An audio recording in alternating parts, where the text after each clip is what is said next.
अगर आप cyber fraud में मोटा मोटा देखेंगे तो maximum most of the cases में यू आर हैक। एक्सटॉर्शन में एक केस आया है इंदौर में, जो ट्रैफिक पुलिस जो रंजीत हैं, बहुत फेमस है यहाँ के अपने इंदौर के, डांसिंग के नाम से जाने जाते हैं, डांसिंग ट्रैफिक के नाम से। Cyber crime is not technical, it is very simple. वो जो टारगेट कर रहे हैं वो हमें मेंटली हैक कर रहे हैं। कौन सी ऐसी धाराएं हैं जो साइबर क्राइम में सबसे ज़्यादा लगती हैं जो नॉर्मल हमें ध्यान रखनी चाहिए? देखिए, धाराएं नहीं, हमें एक्ट ध्यान रखना चाहिए। ओके। धाराएं तो ऐसी है कि उसमें 10 साल की भी सजा है, धाराएं ऐसी भी है कि लाइफ इम्प्रिजनमेंट की है, और धाराएं ऐसी है कि कैपिटल पनिशमेंट। ये डिजिटल अरेस्ट होता क्या है? डिजिटल अरेस्ट एक्चुअली में होता ही नहीं है। पॉइंट हियर इज दैट कि डिजिटल अरेस्ट होता नहीं है, बट एक स्कैमर का एक फ्रॉड है, तो स्कैमर की दुनिया में डिजिटल अरेस्ट होता है। अगर आपने प्रोफाइल बनाई फेक और किसी को परेशान किया है, वो हॉस्टाइल भी हो जाएगा, तब भी वो डिजिटल फुटप्रिंट बन चुका है आपका, तो आपके अगेंस्ट कार्रवाई होनी है। अभी इवन अमित शाह जी ने भी उनके कॉन्फ्रेंस में बोला था कि 1930 पे आज के रेट में आप एक बार बस कंप्लेंट कीजिए, आपका एक्शन इमीडिएट बेसिस पे लिया जाएगा। हैकर्स शुरू हो गए, जैसे ही पैसा आया ट्रांसफर करना शुरू कर दिया, पर जैसे ही मैंने डाला मुझे समझ में आ गया कि मेरे साथ फ्रॉड हो गया है, तो मैंने रिपोर्ट कर दी ना, तो जैसे ही उसने सेकंड लेयर में थर्ड लेयर में डाला, तब तक तो ब्लॉक हो जाएंगे सारे अकाउंट, 7, 8, 10 ब्लॉक हो जाएंगे। तो क्या होगा, हमने उसकी प्रोसेस को रोक दिया। और जनरली जब मान के चलिए लोगों का पैसा चला गया, तो क्या 24 घंटे के अंदर ही 1930 पे कॉल करना होता है? 24 घंटे नहीं, 24 मिनट भी नहीं, 24 सेकंड, इमीडिएटली कॉल 1930।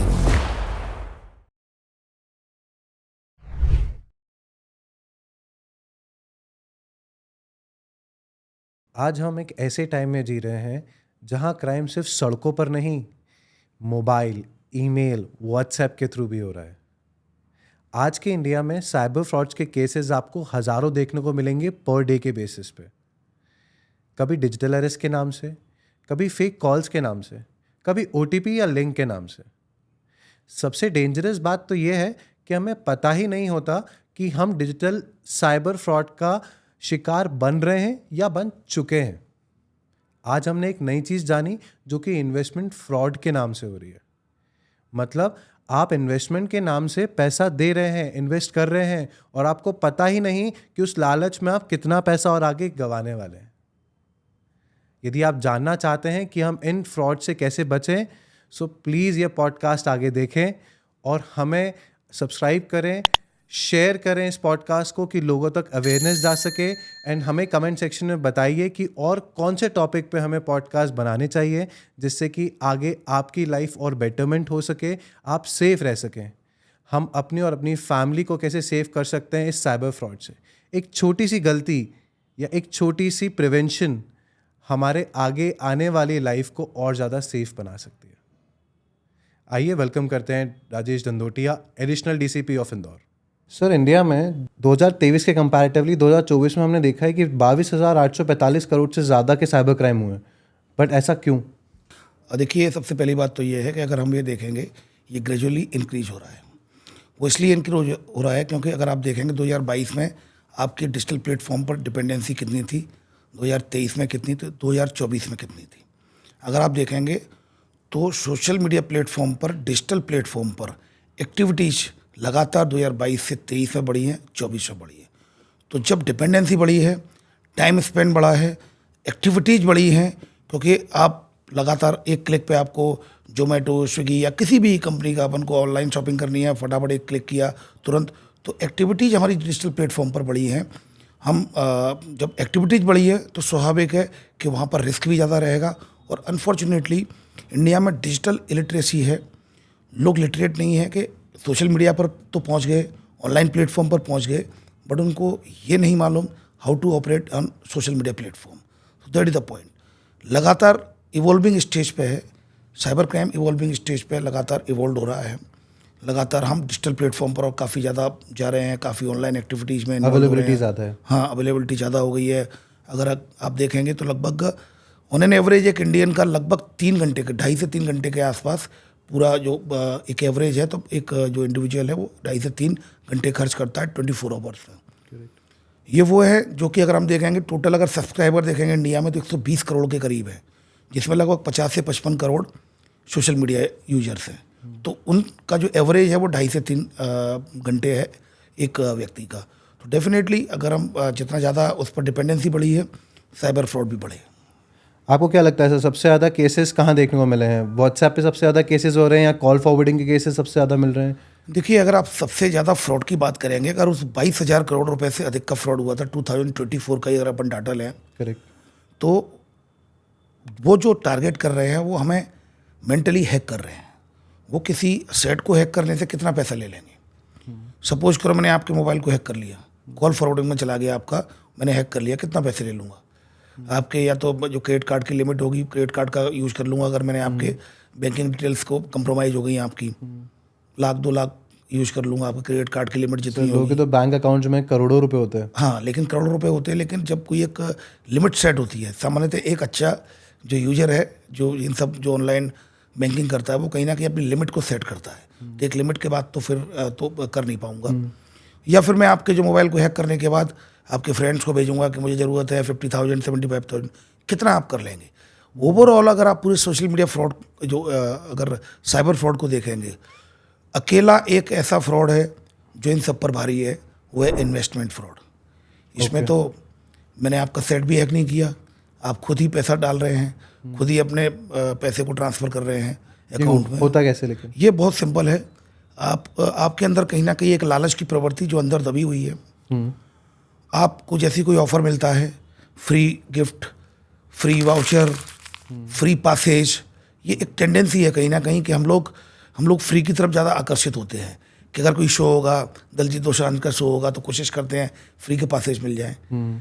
तो ऐसे ही हमें, अगर आप देखेंगे right from the beginning, ancient time में भी, पुराने समय में भी, नॉट फार बैक, हार्डली 2000 तक ही आप देख लें, तो 2000 जो 2000 से पहले, मतलब 90 के दशक से 2010 तक इतनी कंपनियां आई जो आपको बोलती थी कि आप इसमें इन्वेस्ट करिए, हम आपके 1 साल में दुगने कर देंगे, तिगने कर देंगे।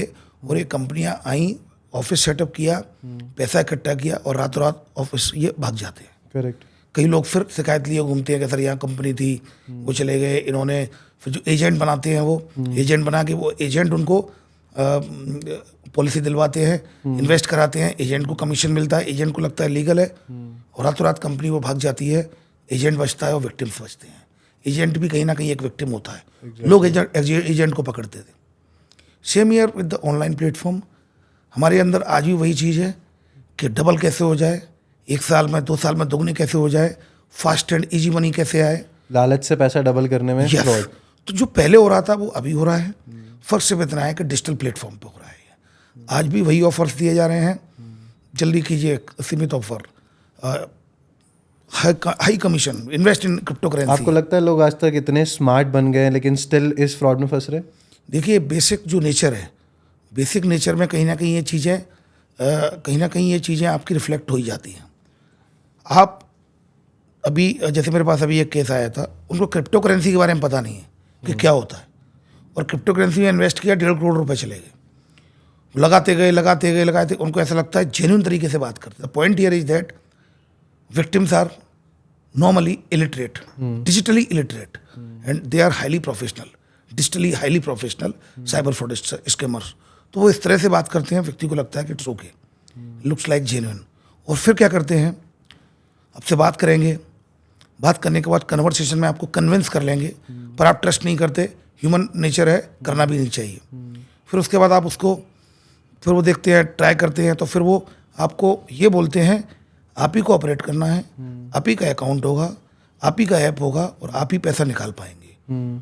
तो वो एक लिंक देते हैं, ऐप डाउनलोड कराते हैं। ऐप डाउनलोड होने के बाद फिर आप उसमें पैसा लगाते हो, पैसा आपको बढ़ता हुआ दिखाई देगा, और आप जब निकालते हैं, विड्रॉ करते हो, निकल जाता है। ओके। 10,000 लगाए, 20,000 निकल गए, 20,000 लगाए, 40,000 निकल गए। लालच खत्म नहीं हुआ, बढ़ता गया। 40,000 80,000 निकल गए। नहीं, ये इसलिए वापस मिल रहे हैं आपको कि वो सबसे पहले साइबर फ्रॉडस्टर, स्कैमर दूर की सोच रख रहा है, पहले ट्रस्ट बिल्डअप करेगा, तो वो आपका ट्रस्ट बिल्डअप कर रहा है।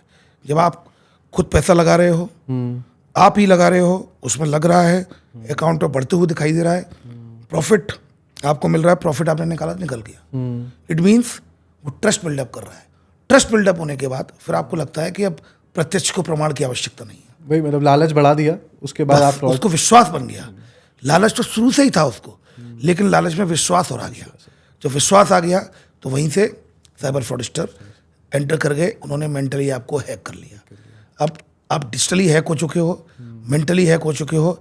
अब आपके मैं क्या पासवर्ड लेके क्या करूँगा? 50,000, 1 लाख, 2 लाख, कितना मतलब एक code, phone code, WhatsApp code और ईमेल हैक की बात तो इनकी एक अलग हो लिमिट गई। है, इनकी एक लिमिट है, एग्जैक्टली इनकी एक लिमिट है, बट इसकी कोई लिमिट नहीं है। तो इसलिए अगर आप देखेंगे 22,000 करोड़ से अधिक में 10,000 करोड़ से अधिक तो मात्र इन्वेस्टमेंट फ्रॉड, टास्क फ्रॉड और ट्रेडिंग फ्रॉड था। और उसके बाद जो फ्रॉड था वो भी अगर आप इस पूरे 22,000 करोड़ से अधिक को अगर बाइफरकेट करेंगे तो आप पाएंगे कि हैकिंग से या उससे बमुश्किल 5 से 7% का फ्रॉड हुआ है। 10,000 करोड़ से ज़्यादा। अब आइए सेकंड स्टेज पे, लगभग 3,000 से 4,000 करोड़ डिजिटल अरेस्ट में गए थे। करेक्ट। तो डिजिटल अरेस्ट में क्या है? मैं ही तो पैसा ट्रांसफर कर रहा हूँ। ये डिजिटल अरेस्ट होता क्या है? डिजिटल अरेस्ट एक्चुअली में होता ही नहीं है। पॉइंट हियर इज दैट कि डिजिटल अरेस्ट होता नहीं है, बट एक स्कैमर का एक फ्रॉड है। तो स्कैमर की दुनिया में डिजिटल अरेस्ट होता है।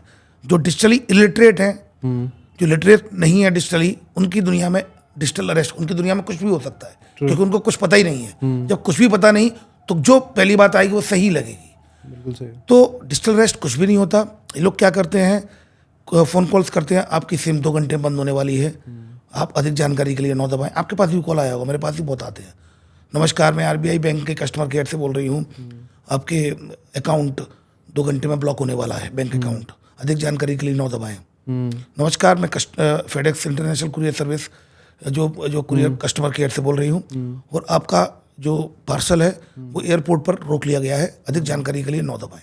करेक्ट। और एक जो रिसेंट अभी आया है पिछले 6-7 महीनों से, आपकी आईपी डिटेक्ट हुई है पोर्न कंटेंट देखते हुए। करेक्ट। तो आपको अब या तो थाने आना पड़ेगा या एफआईआर करनी पड़ेगी, नहीं तो एक अमाउंट में सेटलमेंट अमाउंट होगा, या तो आपको फिर जेल जाना पड़ेगा। मैं पुलिस की पार्ट इन चारों केसेज में बोलते हैं सॉरी, इन चारों जो मैंने आपको पैटर्न बताए टाइप, उसमें बोलते हैं अगर आप इन्वेस्टिगेशन में सहयोग, जब 9 दबाते हैं, 9 पर जाते हैं, तो बोलते हैं कि आपके खिलाफ एफआईआर रजिस्टर्ड है। और अगर आप इन्वेस्टिगेशन में सहयोग नहीं करेंगे तो मैं पुलिस पार्टी घर भेज रहा हूँ, फिर आप खुद के लिए जिम्मेदार होंगे। हम चाहते हैं कि हम कॉपरेट कर रहे हैं, आप भी कॉपरेट करें। व्यक्ति घबरा जाता है। घबराहट किस बात की है? अज्ञानता की। करेक्ट। अगर मैं नहीं जानता हूँ तो मुझे हर वो बात जो बताई जा रही है उस पर विश्वास होगा।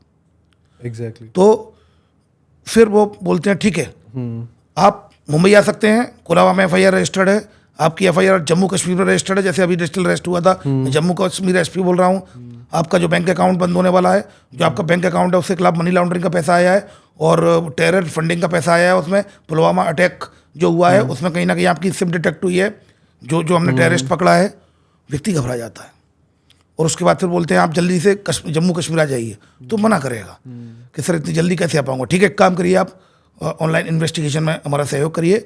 आई एश्योर यू, अगर आप सहयोग करेंगे तो हम भी आपका सहयोग करेंगे। आपकी कोई गलती नहीं है तो आप निश्चिंत रहें। इंसान ट्रस्ट में आ जाता है धीमे धीमे, चूंकि जैसा कि मैंने बताया, दे आर हाईली प्रोफेशनलाइज्ड और we are not digitally literate. तो फिर वो वीडियो कॉल पर लेते हैं, फिर वीडियो कॉल पर थ्रेट देते हैं, डराते हैं, ऐसा हो जाएगा, ये नोटिस देखिए आप, नोटिस भेजते हैं जो कि फेक होता है, कोर्ट का ऑर्डर भेजते हैं, एफआईआर फेक भेजते हैं। ऑफलाइन व्हाट्सएप पर, व्हाट्सएप वीडियो कॉल चल रहा है, देखिए ये नोटिस जारी हुआ है आपका, देखिए, फिर कॉल कट होता है। ओके। फिर वापस आइए, आप देख लिया आपने नोटिस, तो नोटिस हूबहू वैसा ही होता है, क्योंकि आजकल सब कुछ अवेलेबल है ऑनलाइन प्लेटफॉर्म पर, आप जिसकी कॉपी करना चाहें वो कर सकते हैं। एग्जैक्टली। बाय एंड लार्ज फिर उससे व्यक्ति साइकोलॉजिकली फियर में आ जाता है, डर में आ जाता है।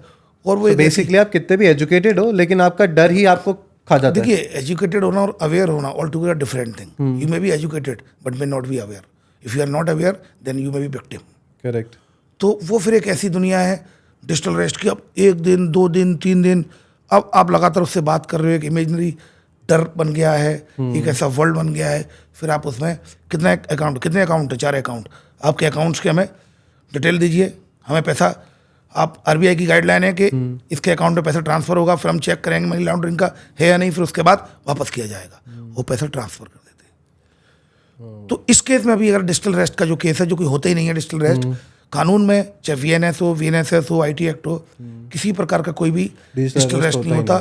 ओनली फिजिकल अरेस्ट होता है ओके और डिजिटल इन्वेस्टिगेशन नहीं होती है। वीडियो कॉल पर आपके खाली अगर कभी आप आने में असमर्थ हो तो आप वीडियो कॉल में इन्वेस्टिगेशन, लेकिन कभी ऐसा केस हो जाए लेकिन हमेशा याद रखना कि जो कानून है उसका एक प्रोसेस है, वो प्रोसेस फॉलो करती है। Law enforcement agency process follow करती है। कोई अकाउंट अगर सस्पेक्टेड है तो उसको ब्लॉक किया जाएगा, ना कि उस अकाउंट से दूसरे अकाउंट में पैसे ट्रांसफर किए जाएंगे।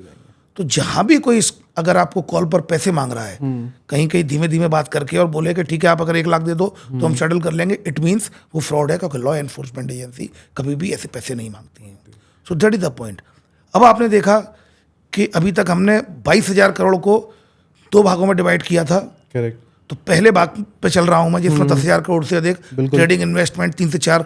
इसमें कहाँ मेरा मोबाइल हैक हुआ है, कहाँ मैंने पासवर्ड दिया है, कहाँ मैंने बैंकिंग डिटेल दी है, मैं तो पैसा ही ट्रांसफर कर रहा हूँ।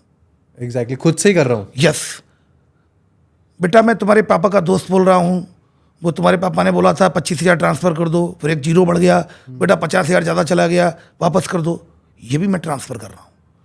अगर आप साइबर फ्रॉड में मोटा मोटा देखेंगे तो maximum most of the cases में you are hacked, you are psychologically manipulated by the scammers. तो ये बहुत छोटी चीज़ है कि मैंने पासवर्ड बता दिया और ये हो गया, मोबाइल हैक हो गया, फिर ब्लैकमेल करने लगेगा, या अननोन वीडियो कॉल पर हमने कॉल उठा लिया और एकदम से वो न्यू डेल की और एकदम स्क्रीनशॉट बन गया। इसमें कितना अल्टीमेटली उसमें भी सेक्सटॉर्शन में भी थर्ड आता है सेक्सटॉर्शन और न्यूड वीडियो कॉल फ्रॉड और ऑब्लिक लोन ऐप फ्रॉड, जिसमें इंस्टेंट लोन देते हैं फिर आपके फोटो वीडियो को वायरल करने की धमकी देते हैं। वहां पर आपका पहली बार मोबाइल कंप्रोमाइज होता है इंस्टेंट लोन ऐप पर। सेक्सटॉर्शन में नहीं होता, न्यूड वीडियो कॉल में नहीं होता, वो आपने वीडियो कॉल उठाया आपका बन गया। लेकिन ये जो फोन उठाया उसके बाद रिकॉर्ड हो गया, फ्रॉड बन गया, अब सामने वाले की गलती नहीं थी, तो अब इंसान डर जाएगा, तो उस केस में क्या करता है? डर के आगे जीत है। पहला स्टेप ही रिपोर्टिंग है।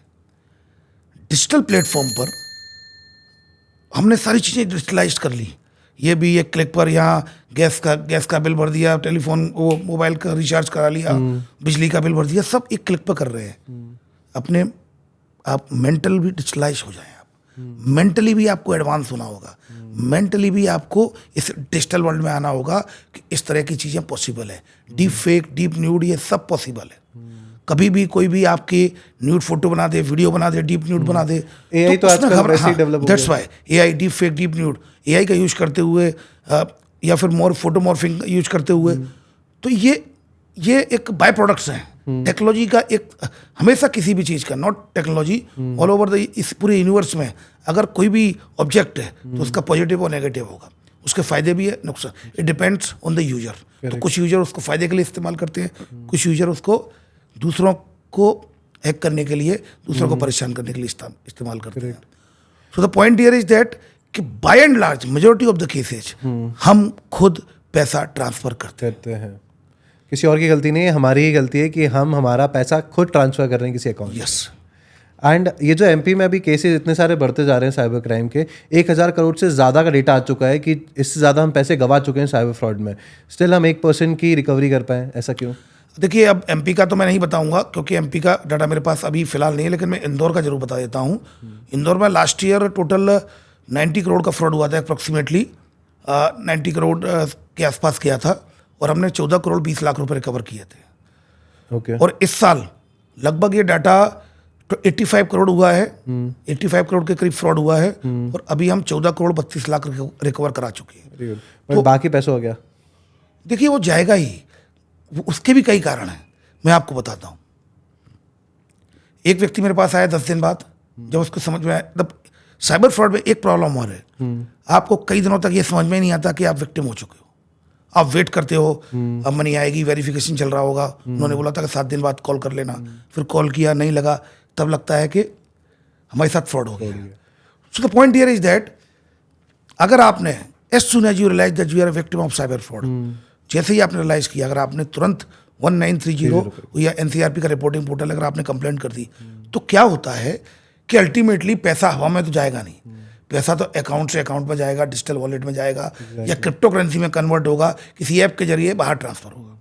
सर एक बार प्लीज़ मेरी ऑडियंस के लिए बोल दें कि यदि आपके साथ साइबर फ्रॉड हुआ है तो आपको कितने घंटों के अंदर आपको 1930 पे कॉल करना है? और देखिए, सबसे पहली बात तो मैं आपको बता दूं, सबसे पहले तो ये अपना जो टैबू है उसको हटाना होगा कि रिपोर्ट करने से पता नहीं क्या हो जाएगा, लोग क्या सोचेंगे, मजाक बनाएंगे। सबसे पहला काम जो आपको करना है, जैसे ही आपको पता चलता है फ्रॉड हो गया हो, इमीडिएटली घर बैठ के 1930 पर कॉल कर लें। नेशनल साइबर हेल्पलाइन नंबर है, या फिर एनसीआरपी का रिपोर्टिंग पोर्टल है www.cybercrime.gov.in। तुरंत इस पर कॉल करें, घंटे की भी प्रतीक्षा नहीं करें, एक एक मिनट भी नहीं, एक एक सेकंड भी इंपॉर्टेंट है। बताता हूं क्यों। बैक एंड पर ये सर्वर होता है, एक मैकेनिज्म होती है, जैसे ही आप कंप्लेंट करते हैं हमारी क्राइम ब्रांच उसको फॉरवर्ड करेगी। जिन जिन अकाउंट में पैसा गया इमीडिएटली ब्लॉक होते चले जाएंगे। तो जैसे ही ब्लॉक होते जाएंगे, आपने स्कैमर को पैसा रोटेट करने का समय नहीं दिया, ब्लॉक हो गए तो वो पैसा आपको कोर्ट के जरिए मिल जाएगा। ये जो डिजिटल अरेस्ट का एक केस बताता हूँ, जिसमें एक व्यक्ति के साथ फ्रॉड हुआ। उसने 10 दिन बाद कंप्लेंट की और 1 करोड़ से अधिक का फ्रॉड था और उसके अकाउंट से सारा पैसा चला गया था। हम कुछ भी रिकवर नहीं कर पाए, जबकि हमने 20 क्रिमिनल्स को पकड़ा, उसको 20 से 22 क्रिमिनल्स को ऑल ओवर इंडिया से। Oh my God. बट वो पैसा ट्रांसफर हो गया क्रिप्टो करेंसी में, बाइनेंस ऐप के जरिए यूएसडीटी में चला गया। एक हेडमास्टर होते हैं जो स्कूल में, उनका पैसा रखा हुआ था जीपीएफ का, डिजिटल अरेस्ट हुआ। उन्होंने जैसे डिजिटल अरेस्ट हुआ, रात में अगले दिन सुबह रिपोर्ट कराई, 32 लाख का डिजिटल अरेस्ट हुआ। उन्होंने अपनी बीमारी के लिए, उनको ऑपरेशन कराना था, किडनी का था संभवतः, बेंगलोर या पुणे कराना था। तो वो पैसा इकट्ठा किया था उन्होंने और एकदम उनके साथ डिजिटल अरेस्ट हो गया। वो पैसा उन्होंने ट्रांसफ़र कर दिया। अगले दिन वो क्राइम ब्रांच आ गए। 6 महीने में मेहनत करके 27 लाख रिकवर कराया। सो the point here is that कि सबसे पहले तो हमें कोशिश करनी है, अवेयर रहना, डिजिटली लिटरेट रहना है, हमारे साथ फ्रॉड हो ही ना। जब फ्रॉड हो जाए तो फिर बुद्धिमान व्यक्ति, जो वाइज व्यक्ति होता है, वो ये सोचता है डैमेज तो हो ही चुका है, अब इसको मिनिमाइज कैसे किया जाए। तो डैमेज को मिनिमाइज करने के लिए no second thought, immediately call 1930, rush to crime branch. If you are a victim of Indore police commissionerate, rush to crime branch 1930, या रिपोर्टिंग पोर्टल जो मैंने आपको बताया उस पर करिए। इसका एक लॉजिक है, अगर आपने उनको समय दिया, घंटों का समय दिया, तो पट पट पट वो रोटेट करते हुए पैसा बाहर कर देंगे, पैसा नहीं मिलेगा आपको। And it is a biggest challenge.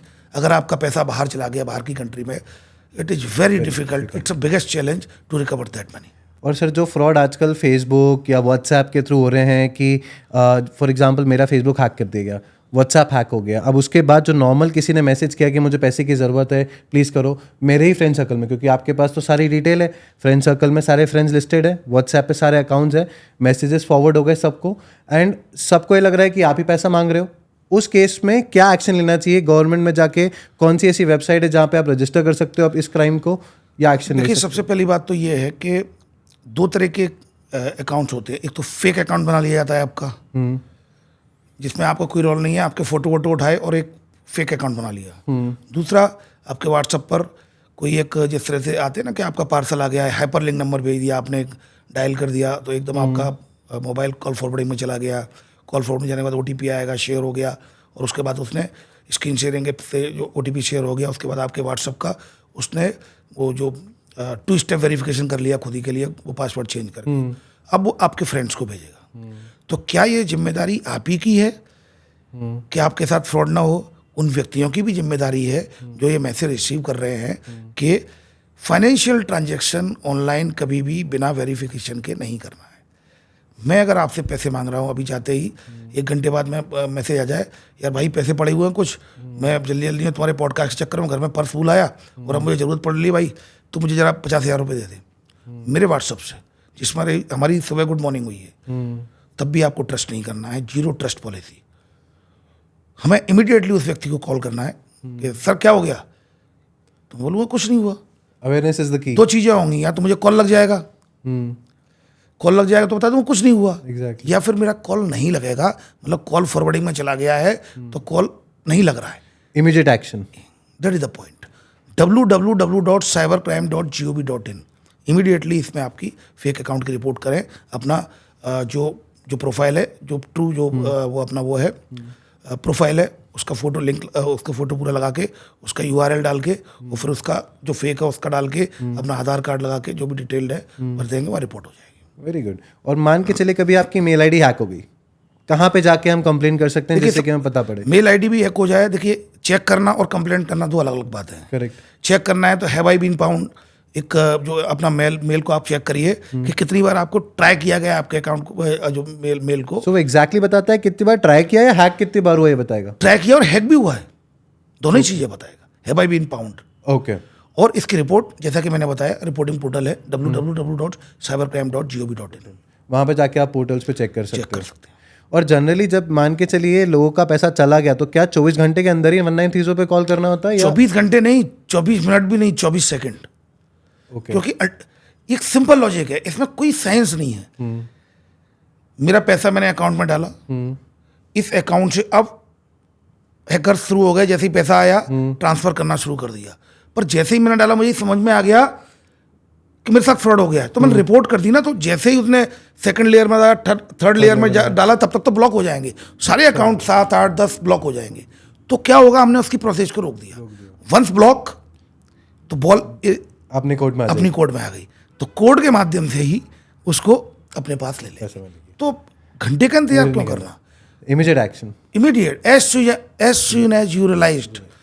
इसलिए मैं बोलता हूँ, मैं ये नहीं बोलता अगर आप साइबर फ्रॉड के विक्टिम हैं तो कई बार विक्टिम को पता ही नहीं होता कि मैं विक्टिम बन चुका हूँ। तो as soon as you realise that you are a victim of cyber fraud. अभी इवन अमित शाह जी ने भी यही एक उनके कॉन्फ्रेंस में बोला था कि 1930 पे आज के रेट में आप एक बार बस कंप्लेंट कीजिए, आपका एक्शन इमीडिएट बेसिस पे लिया जाएगा and you will get the recovery. It is already back and पे मैकेनिज्म है, it is not depend on any person, okay. It is automatic, automated है। बस हमें पुश करना है, कंप्लेंट आई, पुश, फट फट फट फट, बैंक के अकाउंट ब्लॉक होते चले जाएंगे। तो दैट इज अगले 15 मिनट में, 15-20 मिनट्स आपके अकाउंट्स, जो जिन अकाउंट में पैसा गया है, ब्लॉक हो जाएंगे, तो पैसा वापस मिल जाएगा। अभी रेगुलर बेसिस पे आपको सबसे ज़्यादा केसेस क्या देखने को मिलते हैं?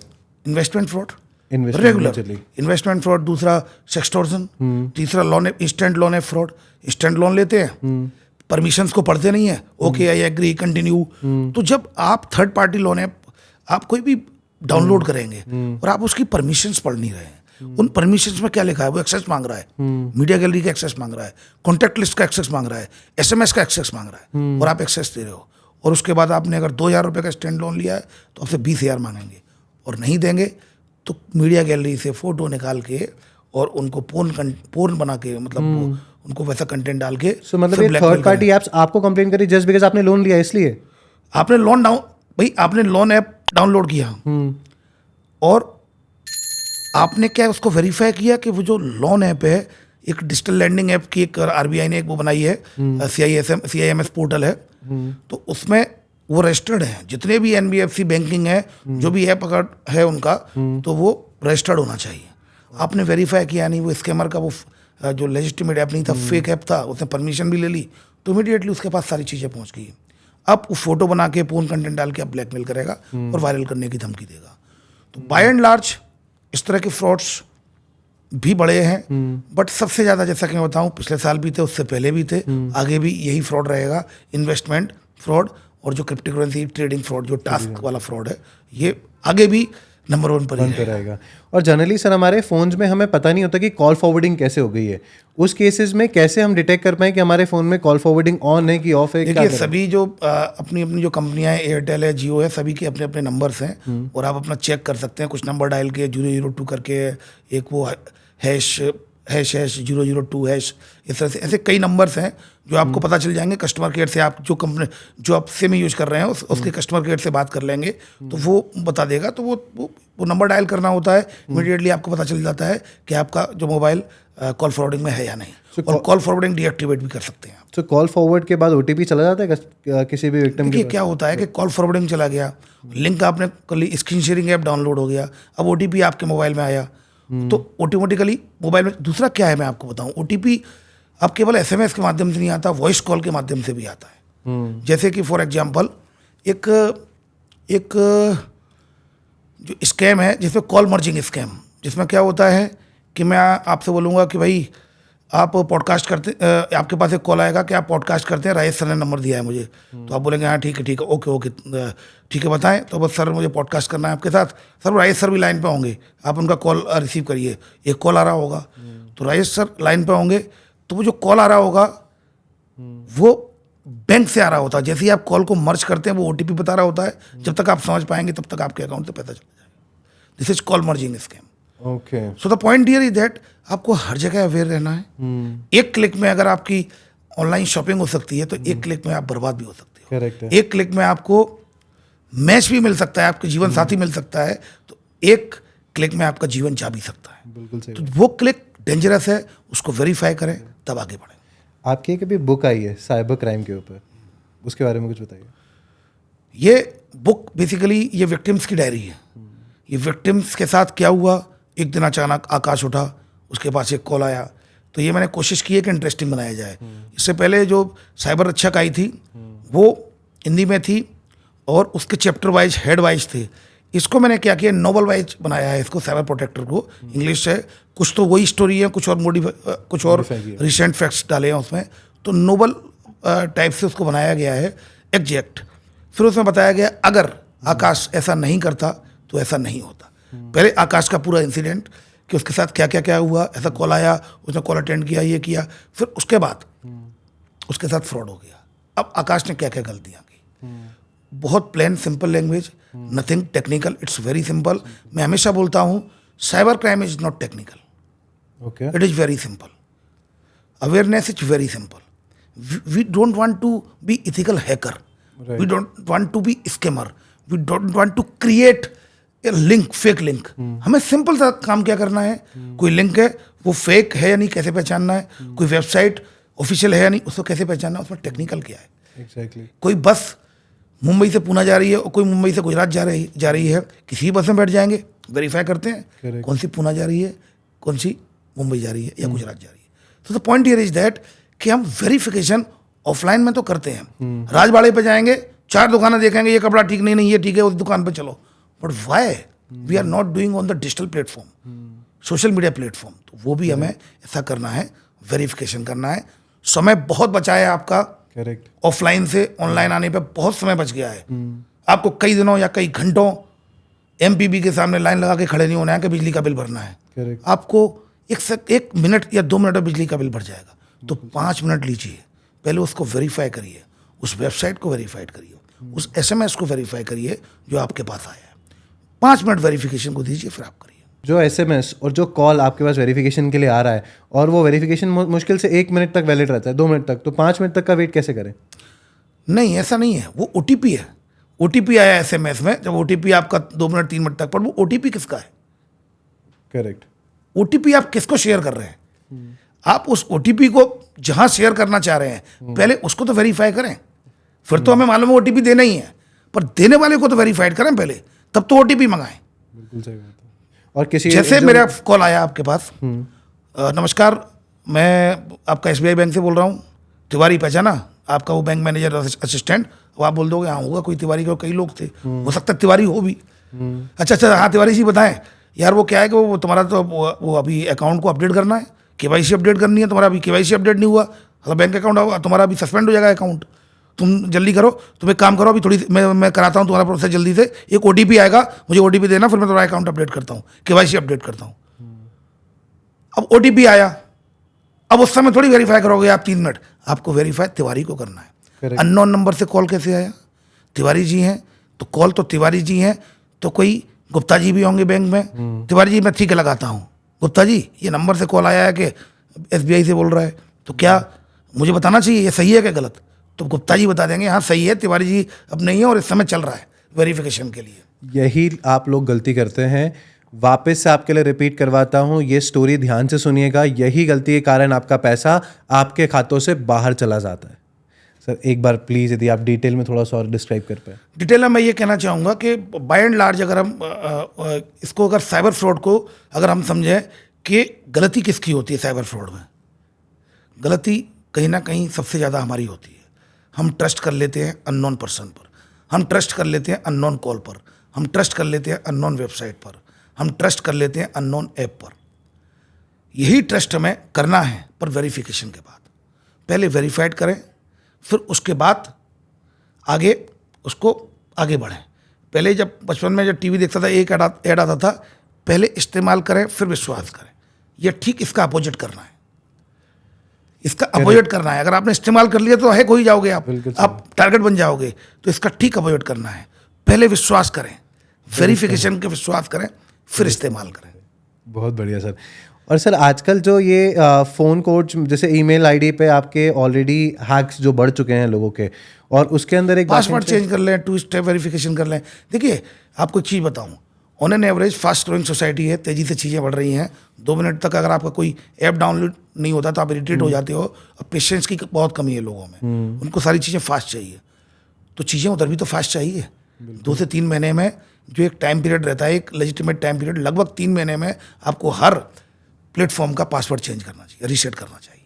ओके 2 से 3 महीने में आप अपने ईमेल अकाउंट है, मेल आईडी है, या फिर आपका फेसबुक का है, या इंस्टाग्राम सोशल मीडिया प्लेटफॉर्म है, बैंकिंग है, इन सभी के पासवर्ड आप 3 महीने से मैक्सिमम 3 से 4 महीने में आप चेंज करते रहें उसको। ओके फायरवॉल्स को अपडेट करते रहें, जिससे कि आपके हैक होने के चांसेस कम हो जाते हैं। देखिए आप मुझे एक चीज़ बताएं, जब दिवाली आती है सफाई क्यों करते हैं, पुताई क्यों करते हैं? ये कि आपने सिस्टम त्यौहार पे बनाया है, हर चीज़ को अपडेट करने की ज़रूरत होती है, सफाई की ज़रूरत होती है, बिल्कुल सही बात। क्लीननेस की ज़रूरत होती है। तो हम अपने मोबाइल जो सेट होता है उसको क्यों नहीं करते? क्यों नहीं फायरवॉल अपडेट करते? क्यों नहीं एंटीवायरस जो सॉफ्टवेयर है उसको अपडेट करते? क्यों नहीं हम पासवर्ड को रीसेट करते? क्यों नहीं हम उसको क्लीन करते? तो दैट इज द पॉइंट। हम कहीं ना कहीं मिस्टेक कर जाते हैं एज ए यूजर। हमें क्या क्या सावधानी भी रखनी है वो भूल जाते हैं।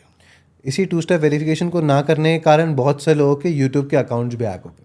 That recently we were talking about it, और उसमें यूट्यूब के हैक्स इतने बढ़ गए कि जिसका 50,000 के सब्सक्राइबर्स थे वो चले गए, सामने वाले ने हैक किया, आपके पैसे कमाए और वापस वो रिकवरी में 2 महीने बाद आया। तो आप साइबर क्राइम के इतने ज़्यादा विक्टिम हो गए हो कि आप सिर्फ मतलब एक आपकी छोटी सी गलती के कारण आपका पूरा जो जितनी भी मेहनत है वो पानी में चली जाती है। डेफिनेटली। देखिए मैं हमेशा से ही कहता हूँ, ऑफलाइन दुनिया में फिर भी बचाव है। फिर भी मेरा तुम्हारा झगड़ा हो गया, FIR हो गई, हॉस्टाइल हो गए, चलो मन नहीं किया सर, हम तो मिल रहे थे, वो तो ऐसा लग रहा था, हॉस्टाइल हो गए, केस खत्म। Digital world is unforgiven world, वो कभी माफ़ नहीं करेगा आपको। अगर आपने प्रोफाइल बनाई फेक और किसी को परेशान किया है, वो हॉस्टाइल भी हो जाएगा, तब भी वो डिजिटल फुटप्रिंट बन चुका है आपका। करेक्ट। तो आपके अगेंस्ट कार्रवाई होनी है। आपने एक अनसेफ क्लिक कर दिया, वो आपको माफ़ नहीं करेगा। वो एक ऐसी मेरे पास केस स्टडीज हैं जिसमें एक अनसेफ क्लिक, मतलब केवल एक क्लिक किया, अननोन फ्रेंड रिक्वेस्ट एक्सेप्ट की, वो अनसेफ क्लिक था। एक क्लिक उससे उसकी डेथ हो गई, और मदर भी मतलब ऑलमोस्ट उसी कगार पर थी, पर बच्ची की डेथ हो गई। ऐसी कई केस स्टडीज हैं जो मेरे पास, क्योंकि मैं मतलब फॉर्चुनेटली और अनफॉर्चुनेटली, मतलब मैं क्राइम ब्रांच में 2022 से ग्वालियर में रहा हूँ, तो तब से चूँकि क्राइम ब्रांच का एक पार्ट है साइबर क्राइम, तो ऑर्गेनाइज क्राइम के अलावा हम साइबर क्राइम पर भी काम करते हैं। तो फॉर्चुनेटली इसलिए कि मुझे अवसर मिलता है सुनने को, अनफॉर्चुनेटली इसलिए कि वो विक्टिम है। करेक्ट। मतलब किसी के साथ नहीं होना चाहिए, क्योंकि उनकी लाइफ और काफ़ी चीज़ें बड़ा, आप चूँकि पब्लिक सोसाइटी में रहते हो, आपके इमोशंस होते हैं, तो कई बार आप भी परेशान होते हो चीज़ों को देखते हुए, क्योंकि उनको पता नहीं है। फॉर एग्जाम्पल, अब आप सोचिए कितना अनफॉरगिवन वर्ल्ड है ये आपको कोई माफ़ नहीं करता। एक लड़की थी, सॉफ्टवेयर इंजीनियर थी, बाहर कंपनी में काम करती थी, कैंसर डिटेक्ट हुआ। उसके फादर ने उसको इंदौर बुलाया, और वो बेचारी परेशान थी, उसकी फैमिली ने बहुत सपोर्ट किया। कैंसर से वो लड़की बहुत स्ट्रांग थी, उसने कैंसर से अपने आप को फाइट किया, कमबैक किया, और कैंसर बिल्कुल रिकवर हो गया। अब उसको लगा मुझे अपने पेरेंट्स की मदद करनी चाहिए, पापा की, तो उसने लोन लिया, फ्रेंड से भी लोन लिया और इन्वेस्टमेंट किया। फ्रॉड हो गया 32 लाख का। ओह सोचिए क्या स्थिति होगी। It is unforgiven world. Exactly. इसका कोई फर्क नहीं पड़ता। एक लड़का चैटिंग कर रहा था सेक्सटोर्शन में, वीडियो कॉल पर, पैसा मांगती जा रही थी, 3,000 दिए, 2,000 दिए। फिर उसने बोला कि मेरे खुद पेरेंट्स हैं नहीं, मैं मामा के यहाँ रहता हूँ, मेरे पास पैसा नहीं है, मैं सुसाइड कर लूँगा। तो उसने बोला go to hell, what do you want to do it, but मुझे मेरे पैसे से मतलब है, और सुसाइड कर लिया। तो चैट हिस्ट्री रिकवर की थी। It is unforgiven world. One unsafe click, you never know क्या डैमेज हो सकता है। सर इसी के कारण एक ऐसा जो आप केस बता रहे हैं, सेक्सटॉर्शन में एक केस आया है इंदौर में, जो ट्रैफिक पुलिस जो रंजीत हैं, बहुत फेमस है यहाँ के अपने इंदौर के, डांसिंग के नाम से जाने जाते हैं, डांसिंग ट्रैफिक के नाम से। उनके साथ एक केस हुआ जो इंस्टाग्राम पे एक लड़की ने, या उन्होंने बातचीत की, या लड़की ने उनको एक्सपोज किया, या उनकी गलती नहीं थी, पर शायद एक नॉर्मल चैट के थ्रू वो डिटेक्ट हुआ कि उनके साथ क्या हुआ है। इस पे क्या कहेंगे? देखिए ये this is not that kind of fraud. ये बेसिकली सोशल मीडिया प्लेटफॉर्म पर हम जो भी लिखते हैं, मैं इसलिए हमेशा कहता हूँ थिंक बिफोर यू राइट। आप जो भी लिख रहे हैं, जैसा कि मैंने आपको बताया ना कि वो डिजिटल फुटप्रिंट होता है। आप जो भी मैसेज करते हैं वो हर चीज़ का एक डिजिटल फुटप्रिंट बन जाता है। सोशल मीडिया प्लेटफॉर्म पर we have to very discipline, we have to very discipline when you are using social media platform, क्योंकि वो चीज़ आप करने के बाद जैसे कुछ भी अगर मैसेज कर दिया उसको आप वो वापसी नहीं है इसमें। अनसेंड हो जाता है लेकिन नहीं, हाँ अनसेंड हो जाते हैं, लेकिन अल्टीमेटली लॉ एनफोर्समेंट एजेंसी को तो जब वो मेटा से लेंगे तो मिल जाएगा ना। उसमें अनसेंड नहीं हुआ, आपने डिलीट कर दिया अपने मोबाइल से तो क्लाउड के सर्वर में चला जाएगा, क्लाउड के सर्वर में से भी डिलीट कर दिया आपने तो मेटा के सर्वर में चला जाएगा और आपको नहीं मिलेगा। तो स्क्रीनशॉट लेके रख सकते हैं। That's why I always say, हमेशा कहता हूँ मैं, सोशल मीडिया प्लेटफॉर्म पर आपको नंबर 1 का डिसिप्लिन शो करना होगा, डिसिप्लिन रहना होगा, वरना it's a matter of time कभी भी कोई भी मैसेज ऐसा जाके और आपको स्पॉइल कर सकता है। तो क्या वो केस में विक्टिम कैसे पता पड़ेगा? देखिए वो तो रिपोर्ट होती है, कहीं ना कहीं कंप्लेंट आएगी ना, कंप्लेंट होगी तभी ये चीज़ें। देखिए अगर मैं आपको मैसेज कर रहा हूँ, आप मुझे मैसेज कर रहे हैं, मैसेज चल रहे हैं, जब आपको कोई शिकायत नहीं, मुझे कोई शिकायत नहीं है, तो जब कंप्लेंट ही नहीं हुई तो विक्टिम ही कोई नहीं है, विक्टिम कोई नहीं है, दैट्स इट। और कई बार आप इस तरह के कंटेंट बनाते हैं जिसमें आप खुद फंस जाते हैं, जैसे कई सोशल मीडिया इन्फ्लुएंसर कई बार इस तरह के कंटेंट मतलब आउट ऑफ बॉक्स जाके वो इस तरह के कंटेंट बना लेते हैं जो अनफॉर्चुनेटली इलीगल होता है, तो वो कार्रवाई करनी होती है हमें। तो कई बार हमारी सोशल मीडिया मॉनिटरिंग सेल उसको देखती है। अब विक्टिम इसमें कोई नहीं है, but social media monitoring cell monitor कर रही है कि इस तरह का जो कंटेंट, जो ऑब्जेक्शनेबल कंटेंट हो, जो कहीं दो संप्रदाय में हिंसा फैलाने वाला कंटेंट हो या कहीं आक्रोश बनने वाला, ऐसा गलत भावना करने वाला कंटेंट हो, तो इसमें समय पर कार्रवाइयाँ इंदौर क्राइम ब्रांच के द्वारा भी की जाती हैं। जहाँ तक मैं समझ पा रहा हूँ अभी एक बहुत फेमस है धर्मेंद्र बिलोटिया, उसके ऊपर बहुत सारी चीज़ें कंप्लेंट में आ रही हैं। तो वो जो कंटेंट बनाता है उसका क्या विचार है आपका इस पर? देखिए ये सारी चीज़ें, जितने भी जो कंटेंट होते हैं, सोशल मीडिया मॉनिटरिंग सेल उनको एग्जामिन करती है उन कंटेंट्स को, और एग्जामिन करने के बाद अगर उसमें कुछ भी इलीगल होता है तो उसके अनुसार कार्रवाई होती है। तो ये भी इस मैटर में भी सोशल मीडिया मॉनिटरिंग सेल उसको एग्जामिन कर रही है। ओके, तो ऐसे केसेस में मतलब यदि कोई कंटेंट बना रहा है और बाय मिस्टेकनली वो कंटेंट बन चुका है तो उस पर भी एक्शन लिया जा सकता है? देखिए अगर बाय मिस्टेक बन चुका है तो उसके रिकवरी इस तरह से हो सकती है कि भाई आपने माफ़ी मांग ली, उसको डिलीट कर दिया कंटेंट को, तो वो everything is available, it depends how to use it. Content गलती से बन गया, मुझे रियलाइज हुआ अरे यार इसमें तो FIR हो सकती है, तो मैंने डिलीट कर दिया, माफ़ी मांग ली, अननोइंगली मैंने ऐसा किया। तो ये चीज़ें कहीं ना कहीं, क्योंकि उसमें कोई विक्टिम नहीं है बट अननोइंगली उसने ऐसा कर दिया, तो एक लाइटर साइड वी ट्राई, क्योंकि किसी को टारगेट ना किया जाए। सबको, चूँकि सबको ये जो कंटेंट बनाते हैं उन लोगों को, क्योंकि वी कैन नॉट एक्सपेक्ट कि वो इन सब चीज़ों के प्रति अवेयर हों, लेकिन कानून का ज्ञान ना होना इसका अर्थ ये नहीं है कि वो अपराध नहीं है। एग्जैक्टली। और सबसे बड़ी जो बोल सकते हैं कार्रवाई की जाती है साइबर क्राइम में, या कौन सी ऐसी धाराएं हैं जो साइबर क्राइम में सबसे ज़्यादा लगती हैं जो नॉर्मल हमें ध्यान रखनी चाहिए?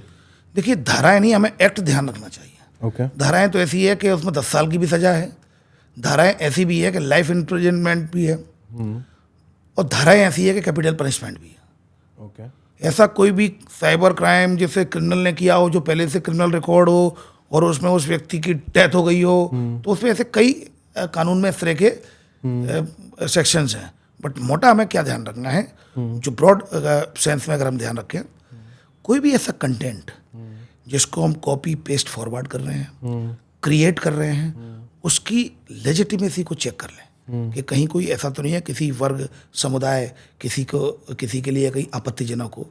ये अगर हम अपने कंटेंट को एग्जामिन करते हैं ना, तो हमें ये समझ में आ जाता है कि कहीं ना कहीं ये आपत्तिजनक हो सकता है, किसी को बुरा लग सकता है। तो ऐसी स्थिति में आपको, चूंकि आप क्रिएटर हैं, तो क्रिएट करने से पहले क्रिएट करें, क्रिएट करना ही चाहिए, बट थोड़ा सा उसको लेजिटिमेसी को भी ध्यान में रखें, क्योंकि ऑर्डर्स निकले हुए हैं ऑलरेडी। इंदौर पुलिस कमिश्नरेट के भी ऑर्डर निकले हुए हैं। इंदौर पुलिस कमिश्नर साहब ने, उन्होंने 163 VNSS के तहत प्रिवेंटिव ऑर्डर निकाला है कि कोई भी ऐसा कंटेंट जो कि आपत्तिजनक हो, किसी विभिन्न समुदाय में हिंसा या किसी के उसको इस तरह से अगर कंटेंट को copy paste forward, like, comments, share, ये सारे में FIR हो जाएगी। मतलब यदि मेरे को कंटेंट अच्छा लगा यार मैं शेयर कर रहा हूँ तो मेरे पर भी एफआईआर हो सकती है। हाँ, बट कंटेंट अच्छा, देखिए आप टेलीग्राम पे जाते हैं, कई ऐसी साइट्स है जो पोर्न है, उससे क्यों शेयर नहीं करते? आपको मालूम है ना कि ये क्रिमिनल ऑफेंस है, जैसे चाइल्ड पोर्नोग्राफी क्रिमिनल ऑफेंस है, इमीडिएटली एफआईआर हो जाएगी। तो आपको जिस तरह ये ब्रॉड सेंस में मालूम है, उसी तरह आप क्रिएटर हैं तो आपकी भी रेस्पॉन्सिबिलिटी है। You are responsible, creator is always responsible. Correct. तो रेस्पॉन्सिबिलिटी आपकी है कि आपको कम से कम इन कानूनों का ज्ञान होना चाहिए। सो जनरली साइबर क्राइम के ऊपर आपके पास बहुत सारे केसेस आते रहते हैं जनरली, और आपके पास ऐसा कोई रीसेंट केस है जिसकी स्टोरी आप बताना चाहेंगे जो बहुत ज़्यादा फेमस है और आपको लगता है कि नहीं? एक सॉफ्टवेयर इंजीनियर आया था मेरे पास, आईटी कंपनी में काम करता है। वो आया मेरे पास और उसने बोला मेरी लाइफ में सब कुछ डिस्टर्ब चल रहा था, कुछ भी अच्छा नहीं चल रहा था, मैं परेशान था, मेरी पर्सनल लाइफ भी अच्छी नहीं चल रही थी। तो इस वजह से सोशल मीडिया प्लेटफॉर्म पर मैंने एक एस्ट्रोलॉजिस्ट से संपर्क किया और उससे बात की। तो उसने बताया कि इस तरह से उसने बताया कि कोई अभी ग्रहों की दशा ठीक नहीं है, क्योंकि आपकी पर्सनल लाइफ भी और जॉब पर भी कहीं ना कहीं ये प्रॉब्लम रिफ्लेक्ट हो रही है, क्योंकि इस तरह की ग्रह दशा ये प्रॉब्लम है। तो इसके लिए हवन कराना होगा और पूजा और इस तरह से। और वो विक्टिम बन गया, उसके साथ 5 लाख से अधिक का फ्रॉड हो गया, ज्योतिषी के चक्कर में, एस्ट्रोलॉजी के चक्कर में, सोशल मीडिया प्लेटफॉर्म पर। Software engineer, my God. ये अभी जस्ट रिसेंट केस है जिसको आज मैं ब्रीफ भी करूंगा। तो रिसेंट केस है। The point here is that कि लोग परेशान हो जाते हैं, डेफिनेटली सबकी लाइफ में प्रॉब्लम्स होती हैं। तो सहारा जो ढूंढ रहे हैं वहाँ ढूंढ रहे हैं जहाँ 100% मतलब जीरो ट्रस्ट पॉलिसी को अडॉप्ट करना है। हम बेसिकली एक अननोन पर ट्रस्ट कर रहे हैं।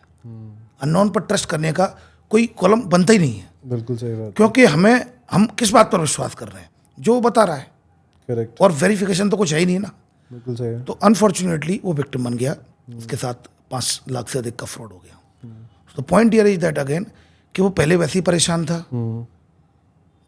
इमोशनली परेशान था, प्रोफेशनली परेशान था, फाइनेंशियली परेशान हो गया। Exactly. So the point here is that social media platform is a zero trust platform. Zero trust policy को आप अडॉप्ट करेंगे, किसी पर भी ट्रस्ट नहीं करेंगे, इवन स्वयं पर भी ट्रस्ट नहीं करेंगे, तब आप बच सकते हैं। आपकी फेक प्रोफाइल बना दी जाती है तो आपको भी ट्रस्ट नहीं करना है, इमीडिएटली उसकी कंप्लेंट करनी है। सर सबसे बड़ा डर साइबर क्राइम में क्या होता है? सबसे बड़ा डर जो मुझे लगता है, ये एक वेग क्वेश्चन है। वेग इसलिए है कि सबके लिए अलग अलग प्रायोरिटीज होती हैं। जैसे फॉर एग्जांपल, एक व्यक्ति के साथ इन्वेस्टमेंट फ्रॉड हुआ 60 लाख का। उसने बोला कि सर बस कंप्लेंट कर लीजिए, अगर कुछ हो सके तो बताना सर, वरना मुझे ये काफ़ी ख़राब लग रहा है कि मैं भी बेवकूफ़ बन गया, मैं कैसे हो सकता हूँ।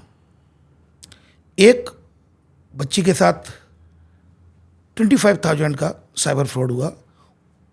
उसने 1 साल मेहनत की, जॉब करती थी 15,000 की, हर महीने 1 साल पैसा बचाया उसने। बस से जाती थी तो उसने सोचा एक्टिवा से जाऊंगी, और OLX पर गई और एक आर्मी मैन बनकर उसने एक्टिवा सस्ती बेचने के लिए उसने किया और 25,000 का फ्रॉड हो गया।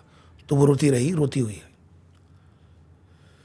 एक व्यक्ति 5 लाख रुपए सेक्सटॉर्शन में किसी को दे चुका था। उसका कहना था कि मेरी फैमिली वालों को पता नहीं चल जाए, पैसा इंपॉर्टेंट नहीं है, बस मुझे परेशानी ना हो। सबकी प्रायोरिटी, सबके मेंटल स्टेटस, इकोनॉमिक स्टेटस, कई चीज़ों में तो इट्स अ वेग क्वेश्चन। तो एक कोई इसका आंसर नहीं हो सकता, क्योंकि सबकी प्रायोरिटी अलग अलग है। किसी के लिए फेम इम्पोर्टेंट है तो किसी के लिए फाइनेंस इम्पोर्टेंट है। तो it's a very tricky. And इसका सॉल्यूशन एक ही है, awareness. Yes, awareness is the only key. Protection, prevention is the protection. और सबसे बड़ी बात, एक कहते हैं ना कि ध्यान से चलो, ध्यान से देखो, वो फिर बोलते हैं ध्यान से जियो। तो कृपया करके सोशल मीडिया प्लेटफॉर्म पर ध्यान से जिए। ध्यान करते नहीं होता, ध्यान से चलो। मतलब कहीं ध्यान, मतलब ध्यान पूरा फोकस्ड इधर उधर कुछ तो नहीं है, सीढ़ियाँ ऊपर नीचे तो नहीं है। तो ध्यान का मतलब focused while using social media platform, what is right and what is wrong. Dark web के बारे में क्या कहना चाहेंगे? डार्क वेब, ये सारे डाटा कलेक्ट तो डार्क वेब से ही होते हैं। ये साइबर जो फ्रॉडस्टर्स हैं, स्कैमर्स हैं, ये वो डाटा तो सब यहीं से कलेक्ट करते हैं, यहीं पे सेल होते हैं। इलीगल ट्रैफिकिंग, आपकी जो ट्रैफिकिंग होती है ह्यूमन ट्रैफिकिंग, और आपका जो illegal trafficking of fire arms, weapons, drug trafficking, यहीं पर होते हैं। तो डार्क वेब, मैं अगेन फिर कहता हूँ, टेक्नोलॉजी के दो साइड होते हैं, it depends on the user how to use it. तो डार्क वेब एनोनिमस है, अच्छी बात है। कई जो लोग होते हैं, कई विसल ब्लोअर्स होते हैं, कई लोग इसका यूज करते हैं, कई न्यूज वाले भी यूज करते हैं, न्यूज पोर्टल वाले भी, क्रिमिनल्स भी यूज कर रहे हैं। सो डिपेंड ऑन द यूजर। अभी ड्रग केस से याद आया, आपके रिसेंटली इंदौर में बहुत सारा ड्रग पकड़ा है, उसके बारे में क्या कहेंगे? देखिए, Indore police commissioner Santosh Kumar Singh sir इस समय जो हैं, उनका फोकस दो ही चीज़ों पर है। थर्ड, चूंकि मुझे दो पता है, क्योंकि तीन वैसे उनका टोटल फोकस है। First is drug, second is cyber, third is traffic. तो I am not the part of traffic all together different. पर कमिश्नर सर के ये तीन टारगेट है, वो तीसरा टारगेट किसी और को है। पर ड्रग्स और साइबर फ्रॉड का क्राइम ब्रांच को दिया हुआ है टारगेट। तो इसमें क्राइम ब्रांच लगातार कार्रवाई कर रही है। केवल दो ही टारगेट्स है, ड्रग्स पर काम करना और साइबर फ्रॉड पर काम करना। तो इन दो पर हम लगातार काम कर रहे हैं, इसलिए लगातार ड्रग पकड़ी जा रही है और सारी ड्रग्स बाहर से आ रही है। इसी का रीज़न है कि इंदौर शहर रात को 10-11 बजे तक बंद हो जाता है। ये दोनों अलग अलग चीज़ें हैं, ये दोनों अलग अलग चीज़ें हैं। शहर बंद नहीं होता, ड्रिंक एंड ड्राइव के केस में चेकिंग चलती है, ड्रिंक एंड ड्राइव के केसेज के लिए, क्योंकि आप देखते हो कई घटनाएं ऐसी हुई हैं एक्सीडेंट्स की जिसमें लोगों को अपनी जान गंवानी पड़ी है। तो इसको कंट्रोल करने के लिए ड्रिंक एंड ड्राइव के जो अभियान लगातार चलाया जा रहा है, it is a part of traffic and crime prevention also. Okay. Traffic violation इसका सीधा इम्पैक्ट है, और जबकि इसका जो डायरेक्ट इम्पैक्ट है तो क्राइम प्रिवेंशन पर है। क्योंकि एक ट्रक ड्राइवर घुस गया था, नो एंट्री से घुस गया था, ड्रंक था। बहुत से लोगों की जान भी। हाँ, एक 3 स्टूडेंट्स एक्सपायर हुए थे खंडवा के, स्कॉर्पियो में पीक ड्रिंक किए हुए थे। तो the point here is that कि ये लगातार क्राइम प्रिवेंशन है। तात्कालिक व्यक्ति को परेशानी हो सकती है कि वो 2 पैक लगा के आया है और गाड़ी चला रहा है, तत्काल में उसको परेशानी हो सकती है। बट लार्ज अगर हम उसको वेग टर्म में देखेंगे, ब्रॉड विजन के साथ देखेंगे, तो ये बहुत ज़रूरी भी है इस शहर के लिए, इस शहर की कानून व्यवस्था को बनाए रखने के लिए। सर, अभी मैंने देखा आपके जब आप रिसर्च कर रहा था, बहुत आपको अवार्ड्स भी मिले हैं, सीएम मोहन यादव जी से भी अवार्ड मिला है आपको। सो ऐसा कोई केस बताइए जो केस आपको बहुत लगा कि ऐसा कोई साइबर केस आया जिसको हमने बहुत क्विकली सॉल्व कर लिया और किसी के पैसे बहुत बच गए। ऐसे कई केसेज आते हैं, बट अभी भी मैं आपको बताऊं, सेटिस्फेक्शन नहीं है और होना भी नहीं चाहिए और नहीं है अभी, क्योंकि जिस तरह के फ्रॉड होते हैं लगातार इवोल्यूशनरी स्टेज पे है, लगातार फ्रॉड्स बढ़ रहे हैं, बढ़ेंगे ही, लोग अभी अवेयर नहीं हैं। तो अभी बहुत काम करने की ज़रूरत है। This is not a time to appreciate, this is not a time, this is time to do work. और इसमें लगातार अवेयर करने की ज़रूरत है। प्रतिफल, मुझे आउटकम वो मिले या ना मिले, it's not important. Important is that कि जो मिशन, जो मूवमेंट आपने किया है, जिसको अपने हाथ में लिया है, आपका क्या कंट्रीब्यूशन है उसको एड्रेस करने में, दैट इज द पॉइंट। तो मैं कोशिश करता हूँ, जैसे अभी भी अर्ली मॉर्निंग पॉडकास्ट करके हम नॉर्मल रूटीन में वर्किंग में जाऊँगा। तो the point here is that अभी इवॉल्विंग क्राइम है, इवॉल्विंग डिटेक्शन और प्रिवेंशन है, इवॉल्विंग अवेयरनेस है। तो स्टिल बहुत काम करने की ज़रूरत है। We are still in the transition phase of cyber fraud, जो इरा कह रहे हैं, क्योंकि लगातार डिजिटल प्लेटफॉर्म्स, डिजिटल डिपेंडेंसी बढ़ रही है हमारी, फ्रॉड भी बढ़ रहे हैं। सर, एक लास्ट मैसेज क्या कहना चाहेंगे हमारे यूजर्स को? सोशल मीडिया यूजर्स को मैं कहना चाहूँगा, अगेन सोशल मीडिया जो है वो अपनी हर टेक्नोलॉजी के अपने फ़ायदे और नुकसान होते हैं, इसके भी फ़ायदे नुकसान है। Be discipline on the social media platform, always realize what are your role as a legal social media user। एक आदर्श सोशल मीडिया यूजर बनने के लिए हमें डिसिप्लिन होना है, हमें उसका उपयोग करना है, लेकिन क्या क्या सावधानी रखनी है। न केवल दूसरों के लिए आपत्तिजनक कंटेंट को पेस्ट फॉरवर्ड करना है, बल्कि स्वयं के लिए भी प्रोटेक्शन लेयर बनानी है। वो लेयर है सेफ्टी की लेयर। जैसा कि मैंने पूरे इसमें बताया कि क्या क्या आपको समय समय पर आपके सोशल मीडिया प्लेटफॉर्म जो अकाउंट्स हैं उनके लिए क्या क्या करना है। Always adapt zero trust policy on social media platform. ये हमारा आज का पॉडकास्ट राजेश नंदोटे जी के साथ था। एंड ये पॉडकास्ट में हमने इनके साथ इतनी वार्तालाप की है जिसमें शायद आपको बहुत सारी इन्फॉर्मेशन मिली हो। Thank you so much sir for coming down here and we felt so good to be here. Thank you so much. Thank you very much. Thank you.